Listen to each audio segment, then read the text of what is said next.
کنکوٹ میں cadet college کے قریب وین اور ٹرک میں خوفناک تصادم، 5 افراد جاں بحق ہو گئے۔ حادثے کے 9 زخمیوں کو قریبی ہسپتال منتقل کر دیا گیا۔ پولیس کا کہنا ہے کہ انڈس ہائی وے پر ٹریفک حادثہ شدید دھند کے باعث پیش آیا۔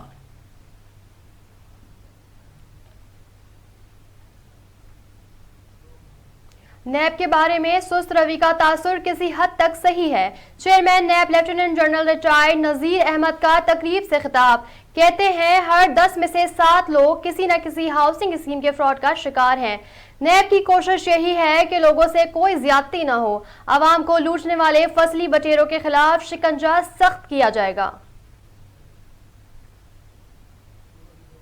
غزہ میں سفاکیت کی انتہا، 24 گھنٹوں میں 700 سے زائد شہادتیں۔ فلسطینی سائنسدان سفیان طائع کا پورا خاندان بمباری کا نشانہ بن گیا۔ اسرائیلی طیاروں نے کمال عدوان اسپتال پر بمباری کی، رفح میں میزائل حملہ کیا۔ خان یونس میں متعدد عمارتیں ملبے کا ڈھیر بنا دی گئیں۔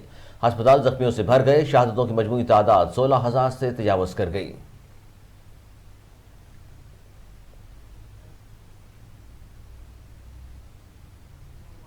پاکستان اسٹاک ایکسچینج میں ریکارڈ پر ریکارڈ قائم۔ اسٹاک مارکیٹ کا 100 انڈیکس 72,000 کی حد عبور کر گیا۔ 100 انڈیکس میں 918 پوائنٹس کا اضافہ 72,609 پوائنٹس پر ٹریڈ ہوا۔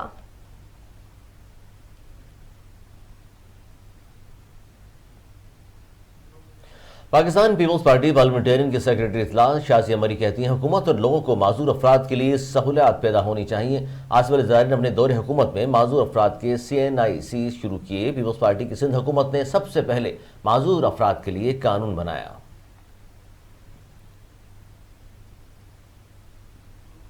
ڈاکٹر فوزیہ کی امریکی جیل میں قید، اپنی بہن ڈاکٹر عافیہ سے ملاقات۔ ویڈیو بیان میں ڈاکٹر فوزیہ صدیقی نے کہا جیل میں عافیہ کی حالت پہلے سے زیادہ خراب لگی ہے۔ عافیہ کی حالت بیان کرنے کے لیے الفاظ نہیں۔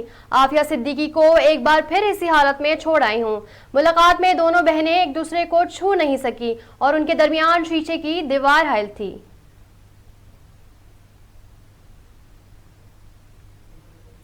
معروف اداکار اور میزبان عمران اشرف کی سابقہ اہلیہ اداکارہ کرن اشفاق نے پاکستان پیپلز پارٹی کے فوکل پرسن اور سیاسی مشیر حمزہ علی چودھری سے دوسری شادی کر لی۔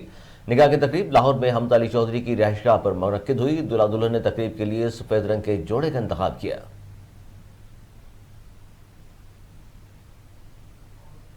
اور قومی ٹیم کے سابق کپتان سرفراز احمد کا کہنا ہے شان مسعود اچھی طرح ٹیم کو لے کر چل رہے ہیں۔ 4 روزہ میچ کے لیے پرائم منسٹر 11 اچھی ٹیم ہے، ہمیں اچھی پریکٹس ملے گی۔ شان مسعود پہلی مرتبہ کپتانی کر رہے ہیں، کپتانی اعزاز کی بات ہوتی ہے۔